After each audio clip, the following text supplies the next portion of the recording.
வணக்கம்.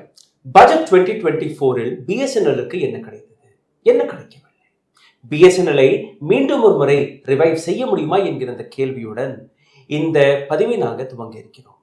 இந்த பதிவில் நீங்கள் பார்க்கக்கூடிய ஒரு சில விஷயங்கள், பிஎஸ்என்எல்லுக்கு போர்ட் செய்யக்கூடிய நபர்கள் உங்கள் அருகே இருக்கக்கூடிய டவரில் 3G 4G 5G service on ஆகிவிட்டதா இல்லையே என்று நீங்கள் செக் செய்வதற்காக அரசாங்கமே ஒரு வெப்சைட் லிங்கையும் கொடுத்திருக்கிறார்கள்.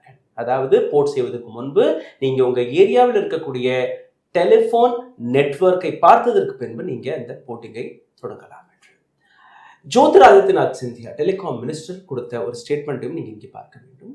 அடுத்த 180 நாட்களுக்குள் பிஎஸ்என்எல்லை மிக ஆழமாக ரிவைவ் செய்ய போகிறோம். அதற்காக பல்வேறு திட்டங்களை கொண்டு வந்திருக்கிறோம். ஒவ்வொரு நாளும் நானே பர்சனலாக இதற்கான ரிவ்யூவை பார்ப்பேன் என்று அவர் ஒரு உறுதியை கொடுத்திருக்கிறார்.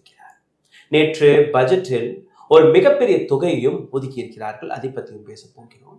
இதை தாண்டி பிஎஸ்என்எல்லுடைய எதிர்காலம், அவர்களுடைய ஃபியூச்சர் பிளான், எங்கெங்கெல்லாம் பிஎஸ்என்எல்லை இம்ப்ரூவ் செய்வதற்காக பிஎஸ்என்எல் அரசாங்கம் வேலை பார்க்க வேண்டும், எங்கெல்லாம் அவர்கள் கோட்டை விட்டார்கள், இந்த முறை அவர்கள் அந்த தவறுகளை செய்யக்கூடாது என்கிற பல்வேறு விஷயங்களை பேசுவதற்காக நம்மளுடன் பிஎஸ்என்எல் செல்லப்பா அவர்கள் இணைந்திருக்கிறார். சார் வணக்கம்.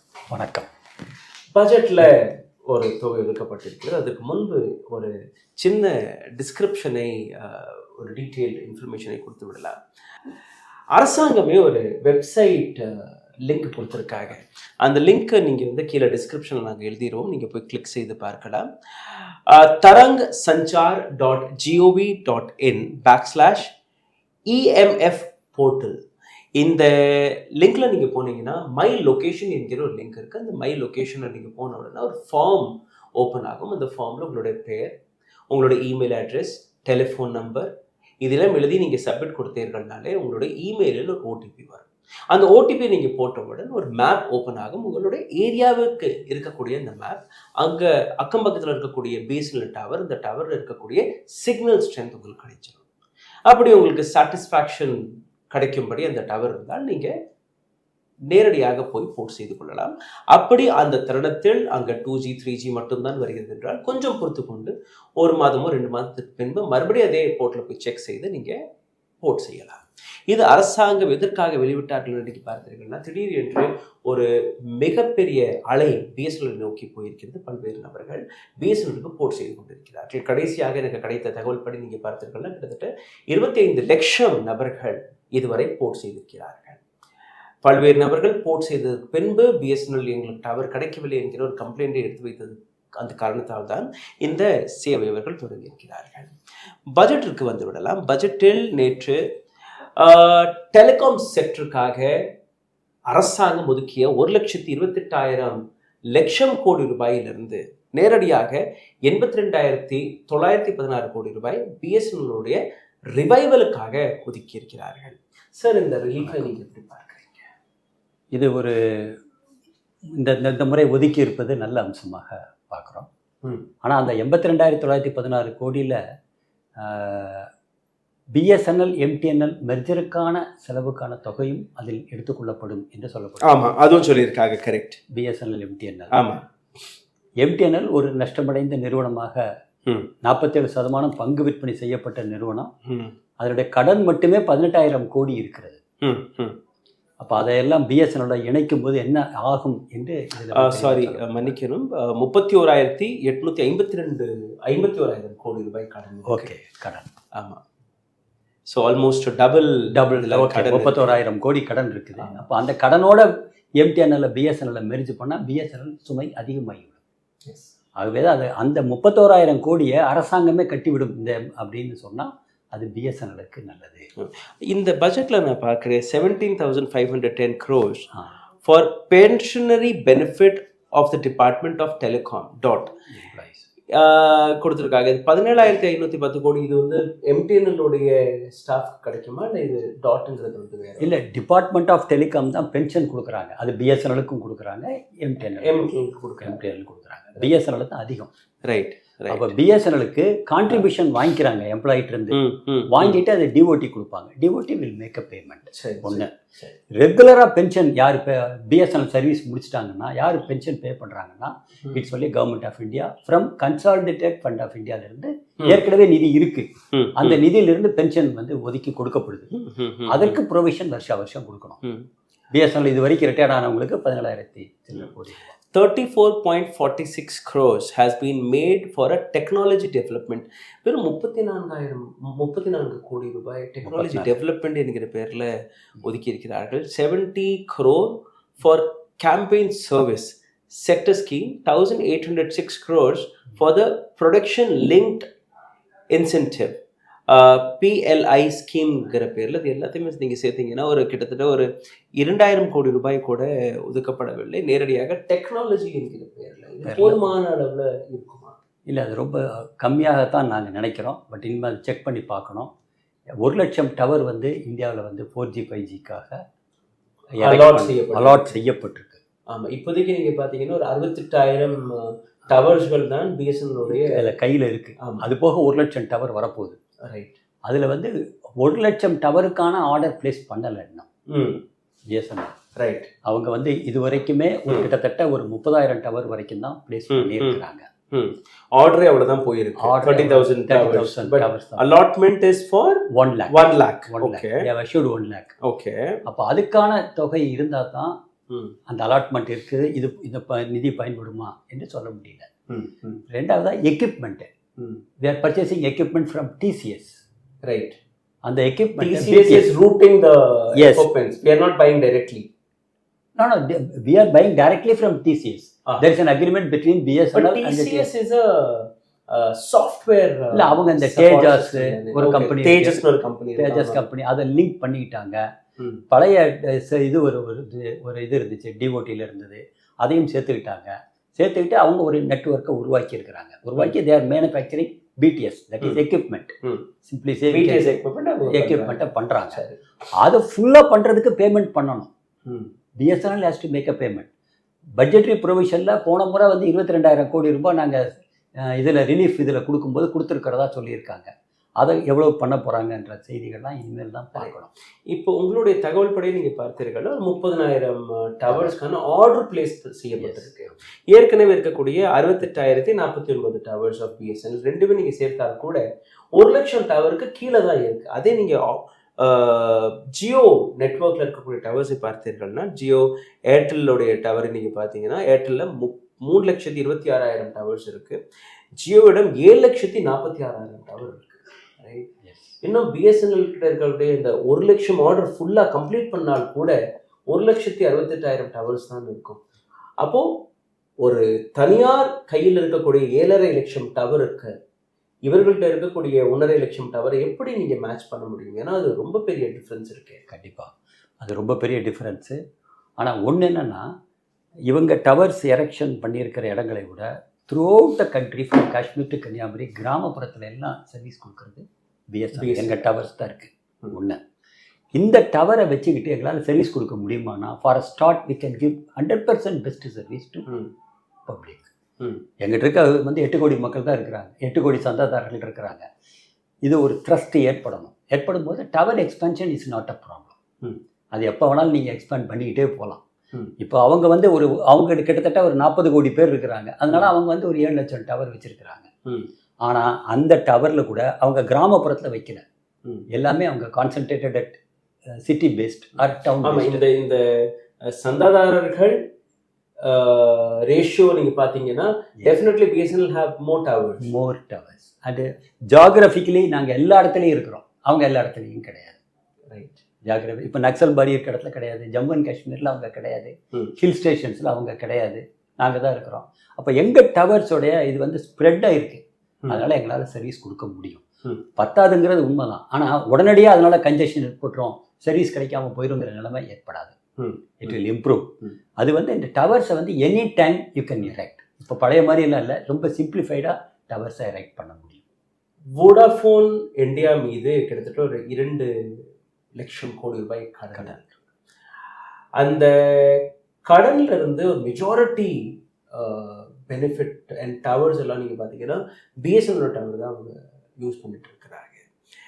அண்ட் அவங்கள்ட்ட இருக்கக்கூடிய டவர்ஸ்களையும் அதிலிருந்து ஒரு 33% பிஎஸ்என்எல் எடுத்துக்கும்படி நீங்கள் ஒரு கருத்தை சொல்லியிருக்கீங்க. அது எப்படி? அதாவது இப்போ வோடஃபோன் கிட்ட இருக்க டவர்ஸ் வந்து எம்டியாக இருக்குது. Okay, there not using it. Overload ஆகலை. அவங்ககிட்ட எக்யூப்மெண்ட்டும் இருக்குது, பிடிஎஸ் இருக்குது, 4G சேவை அவங்க கொடுக்குறாங்க, ஸ்பேஸ் நிறைய இருக்குது. இப்போ நாங்கள் என்ன கேட்குறோம், பிஎஸ்என்எல் அதை ஏன் பயன்படுத்த நீங்கள் அனுமதிக்கக்கூடாது? ஷேரிங் தானே, ரைட்? It's only sharing. அதுக்கு என்ன டேரிஃபோ அதை வந்து வோடஃபோன் வாங்கிக்கலாம்.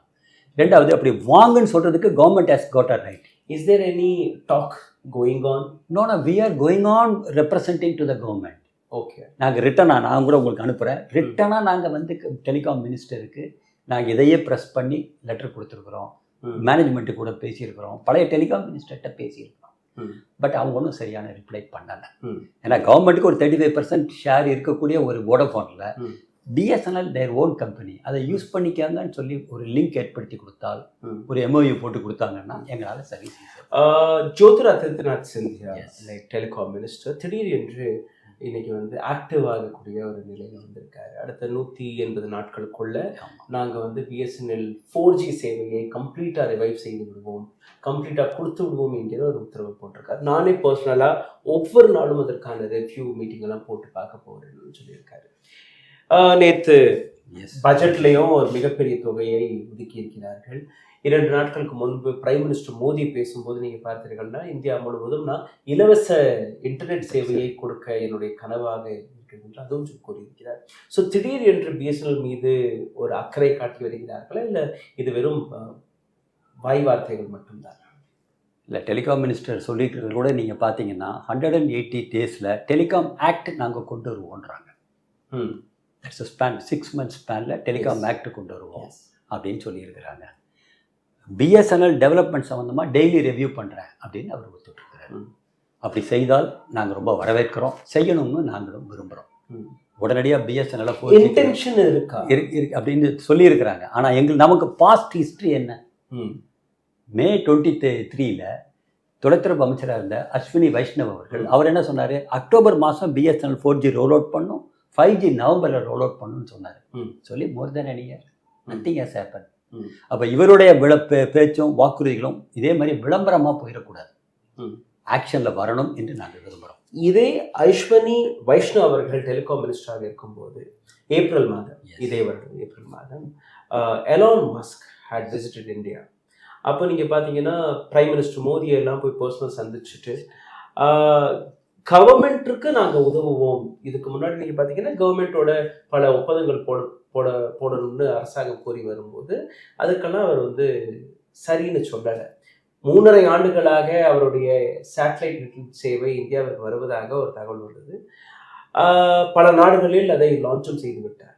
இங்கே இருக்கக்கூடிய ஜியோ, ஏர்டெல் போன்ற நெட்வொர்க்ஸ் ட்ரையிடம் போய் இவ்வளோ நாங்கள் இன்வெஸ்ட் பண்ணியிருக்கிறோம், இந்த மாதிரியான சேவையெல்லாம் வந்துருச்சுன்னா we are not prepared for it, எங்களால் கம்ப்ளீட் கூட பண்ண முடியாது என்று அவர்கள் கூறும்போது அரசாங்கம் அதை தடுத்து நிறுத்திடுச்சு.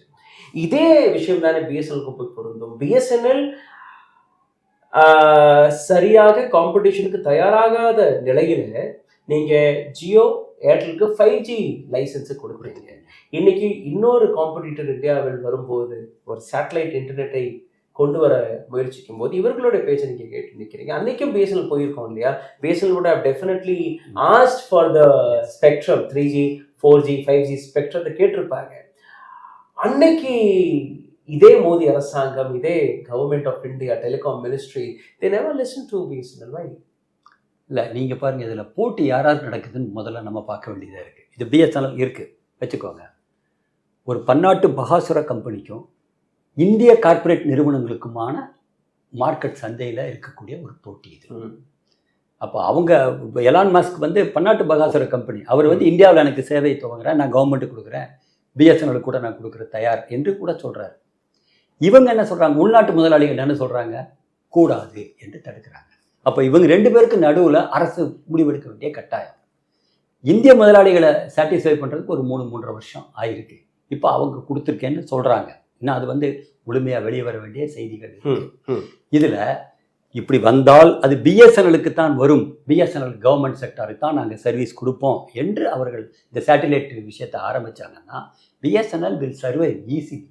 எஸ், ரொம்ப ஈஸியாக சர்வை பண்ணிடுவாங்க. ஆனால் எங்களுடைய சந்தேகம் தொழிற்சங்கத்தை பொறுத்தளவு அப்படிப்பட்ட ஒரு சூழலை இந்திய அரசு, இங்கு இருக்கக்கூடிய ஒன்றிய அரசு அனுமதிக்குமா? அம்பானி விட்டு விடுவாரா என்ற கேள்வி இருக்கு. அதானி விட்டு விடுவாரா? ஏற்கனவே ஏஎன்ஐக்கு தான் சப்போர்ட் பண்ணிட்டு இருக்காங்க. ஒரு பக்கம் அடானி, இன்னொரு பக்கம் அம்பானி. தொடர்ந்து பல்வேறு டெலிகாம் ரெகுலேட்டரிஸாக இருக்கட்டும், டெலிகாம் பில்ஸ்களாக இருக்கட்டும், எல்லாமே ஒரு கார்ப்பரேட் நிறுவனங்களுக்கு, முக்கியமாக ஜியோவுக்கு லாபம் கொடுக்கும்படி தான் அதை கொடுத்திருக்கிறார்கள். மக்கள் பப்ளிக் செக்டர் கம்பெனியான பிஎஸ்என்எலுக்கு எந்த விதமான பெரிய லாபத்தையும் கிடைக்கவில்லை. 3,22,000 கோடி ரூபாயை நாங்கள் கடந்த மூன்று ஆண்டுகளில் ஒதுக்கி கொடுத்திருக்கிறோம் என்று கூறிய பின் கூட அந்த பணம் சரியாக பிஎஸ்என்எல்லை ரிவைவ் செய்வதற்காக பயன்பட்டதா என்று நீங்கள் பார்த்தீர்கள்னா, நான் பார்க்கும் வரை அந்த மாதிரி எதுவுமே இல்லை. அதான் கரெக்ட் இல்லை. அது அந்த 3,22,000 crores அந்த பணம் எங்கே போனது, என்ன ஆகுது? இல்லை, அது எல்லாமே கவர்மெண்ட்டோட அட்ஜஸ்ட்மெண்ட்டில் போயிடுச்சு. ஃபார் ஸ்பெக்ட்ரம் 2வது ரெவ்யூவில் 44,000 கோடின்றாங்க spectrum charges. Adjustment gross revenue, AGR dues வாங்கிக்கிறாங்க. சாவரிட்டி பாண்டு கொடுக்கறதுக்காக இவ்வளோ கோடி, 7,500 கோடி. BSNL will get a loan from a bank, அது சாவரிட்டி பாண்ட் கவர்மெண்ட் கொடுக்கும், அது 7,500 கோடி. அதையும் இந்த 3,22,000 கோடியில் சேர்த்துக்கிறாங்க. Okay. So the bond is also calculated as a relief measure வருது. ஆக இப்படி இவங்க நீங்கள் ஸ்பெக்ட்ரம் சார்ஜஸ் பிஎஸ்என்எலுக்கு எதுக்கு நீங்கள் சார்ஜ் பண்ணணும்? பிஎஸ்என்எலுக்கு ஃப்ரீயாக கொடுக்கலாமே. 1,64,000 கோடி ரூபாயில் 44,000 கோடி ரூபாய் ஸ்பெக்ட்ரம் சார்ஜஸ்க்கு என்று அரசு சொல்கிறது. அப்போ அதுலேயே போயிடுச்சு உங்களுக்கு 1/3 கொடுத்து அதே அரசாங்கம் எடுத்துக்குது. ஏஜிஆர் டியூஸ் 35,000 கோடி. வோடாஃபானுக்கு நீங்கள் ஷேர் வாங்குறீங்க, ஏஜிஆர் டியூஸ் கட்ட முடியலன்னா ஒய் நாட் டு பிஎஸ்என்எல்? ஏன் அந்த 35,000 கோடி சொல்கிறீங்க? அப்போ மக்கள் மனசில் இவ்வளவு கோடி கொட்டி கொடுத்த பிறகும் பிஎஸ்என்எல் நஷ்டத்தில் போகுது என்ற எண்ணத்தை விதைக்கப்படுகிறது. ஆனால் உண்மையில் பேப்பர் ஒர்க்கில் தான் இதெல்லாமே இருக்குது. பிஎஸ்என்எல் நஷ்டத்திற்கு போனதற்கும் நம்பிக்கை இழந்ததற்கும் மிக முக்கியமான ஒரு 3 காரணங்கள் இருந்தாலும் என்ன மாதிரி இருக்கும் சார்? ஒன்று, பிஎஸ்என்எல்லால் சுதந்திரமாக எந்த முடிவும் எடுக்க முடியல. அரசின் தலையீடு இருக்கிறது, கவர்மெண்டோட தலையீடு. டிலே இன் டெசிஷன் மேக்கிங் எடுக்க முடியாது. எங்கள் பிஎஸ்என்எல் டாப் மோஸ்ட் பியூரோக்ராட்ஸால் எடுக்க முடியாது. ஏன்? அதுக்கான காரணம் அரசு தலையிடுது. எடுக்காதீங்கன்னா, ஏன்னா வரக்கூடிய அதிகாரிகள் டாப் மோஸ்ட் பியூரோக்ராட்ஸ்லாம் கவர்மெண்ட் சொல்கிறத கேட்டு தான் தீரணும். எங்களுக்கு கவர்மெண்ட் யாருன்னா department of telecom. Once DoT secretary says do இட்னா பிஎஸ்என்எல் வில் டூ இட். அவ்வளோதான். பிஎஸ்என்எல்லை நீங்கள் டவுன் சைஸ் பண்ணணும் எம்ப்ளாயீஸை அப்படின்னு அவங்க சொன்னாங்கன்னா இவங்க டவுன் சைஸ் பண்ணிடுவாங்க. எந்த முடிவும் எடுக்க முடியாது. bureaucracy is completely controlled by the government. Completely government. And especially telecom ministry. Yes, especially telecom ministry. இப்போ நான் இன்னொரு பாயிண்ட்டை சொல்ல விரும்புகிறேன். ப்ரைவேட் ஆப்ரேட்டர்ஸ் எல்லாம் நோக்கியா, எரிக்சன், சாம்சங்லேருந்து 4G எக்யூப்மெண்ட்டை இம்போர்ட் பண்ண முடியும். பிஎஸ்என்எல் பண்ணக்கூடாதுன்னு கவர்மெண்ட் ஒரு சட்டம் போடுது. அதுக்கு சிஎம்டி பிஎஸ்என்எல்லோ யாருமே எந்த எதிர்ப்புமே தெரிவிக்கலையே. இந்தியன் மேனுஃபேக்சரர் தான் இது degrading your own company, public sector company. Yes, government is degrading public sector company. நீங்கள் வேற எங்கேயும் உதாரணத்துக்கு போண்டாங்க. நம்ம கண்ணு முன்னாடி ஏர் இண்டியா லாஸு வித்துட்டாங்க டாட்டாவுக்கு. பிஎஸ்என்எல் அப்படி லாஸ் மேக்கிங்காக பண்ணி கொண்டு போகணுங்கிறது திட்டமாக இருக்கலாம். ஆனால் முடியல. இதோட இன்ஃப்ராஸ்ட்ரக்சர் இதெல்லாம் எமோஷன்ஸ் ஆர் கனெக்ட். இன்னைக்கு எப்படி பப்ளிக் வந்து போர்ட்டிங்ல இறங்குறாங்களோ that is an emotion which இன்னொன்று ஒரு நாட்டோட பாதுகாப்பு சம்பந்தப்பட்ட விஷயம் இதில் அடங்கியிருக்கு. இதே இடத்துல இன்னொரு விஷயத்தை நான் குறிப்பிட ஆசைப்படுகிறேன். டெலிஃபோன் லைன் அதை வந்து கம்ப்ளீட்டா க்ளோஸ் செய்வதாக ஒரு தகவல் வந்திருக்கு. இதுல பல பேர் வந்து எங்களுடைய நம்பர் அப்படியே இருக்கட்டும், எங்களுடைய ஒரு ரொம்பவே உணர்வு பூர்வா இந்த நம்பர் எல்லாம் வச்சிருக்கோம், emotions are attach to this இருக்கட்டும்னு சொன்னா கூட they are not listening to it. Why? அதாவது கவர்மெண்ட் வந்து இந்த டெக்னாலஜிக்கல் டெவலப்மெண்ட்ல ஆப்டிக்கல் ஃபைபர் வந்து இன்னைக்கு ரூல் பண்ண ஆரம்பிச்சிருச்சு. பட் ஃபைபர் வழியாகவும் நீங்க கொடுக்குறோம். ஓகே, இப்போ வந்து இது வந்து ட்ரான்ஸ்ஃபர் பண்றோம். நீங்க numbers will be same number will be there. Right. ஆனா only thing is you have to pay 300 rupees. ப்ரீவியஸாக நீங்கள் வந்து 100 ரூபாய் கட்டினா போதும்ன்ற ஸ்கீம் இருந்துச்சு. பட் இது ஆப்டிக் ஃபைபர். நல்ல உங்களுக்கு வைஃபை யூஸ் பண்ணிக்கலாம், இந்த வீட்டில் இடத்துல டெலிஃபோன் இன்ஸ்ட்ருமெண்ட்டும் கிடைக்கும். இந்த இடத்துல தான் ஸ்டார்லிங்க் போன்ற கம்பெனி வந்தால் எஸ், எந்த விதமான ஃபைபர் கேபிள் இல்லாமல், லைன் கேபிள் இல்லாமல், சேட்டலைட் வழியாகவே உங்களால அந்த டெலிஃபோன் நெட்வொர்க்கை கொடுக்க முடியும். So that is why Jio Airtel is scared of Yes. Elon Musk and BSNL teaming up. கண்டிப்பாக. ஏன்னா நீங்கள் இந்த சமுதாயத்தில் விஞ்ஞான வளர்ச்சி என்பது அதிகம். அது மக்களுக்கு பயன்படுற தன்மையில் விஞ்ஞான வளர்ச்சி இருக்கணும். ஆனால் இது வந்து இப்போ இந்த விஞ்ஞான வளர்ச்சி டெலிகாம் செக்டரில் இன்னைக்கு ரொம்ப அதிகமாக, நீங்கள் ஒரு 20 வருஷத்துக்கு முன்னாடி இருந்த நிலைமை இல்லை, இன்னைக்கு இருக்க நிலைமை. டெக்னாலஜிக்கல் டெவலப்மெண்ட் ஆகிக்கிட்டே இருக்குது, ஒரு சிஸ்டம் போயிட்டே இருக்குது. எனக்கு எமோஷனலி கனெக்டட் எங்கள் டெலிகிராஃப் சர்வீஸ் க்ளோஸ் ஆகும்போது எங்கள் எம்ப்ளாயிஸ்லாம் அழுதாங்க. டெலிகிராஃபில் last day when telegraph office closed, public கியூல நின்று டெலிகிராம் கொடுத்தாங்க. அது வந்து எமோஷனலி கனெக்டட். பழைய பீரியடில் இருந்த சிஸ்டம் எல்லாம் மாறிடுச்சு. இன்னைக்கு செல்ஃபோன் வந்த பிறகு லேண்ட்லைனுக்கான இது குறைஞ்சது, இப்போ ஆப்டிக் ஃபைபரில் வருது. அதுக்கடுத்து இன்னைக்கு சொல்லக்கூடிய சேட்டலைட் வரலாம். அப்போ அது மாறுதல் வரும்.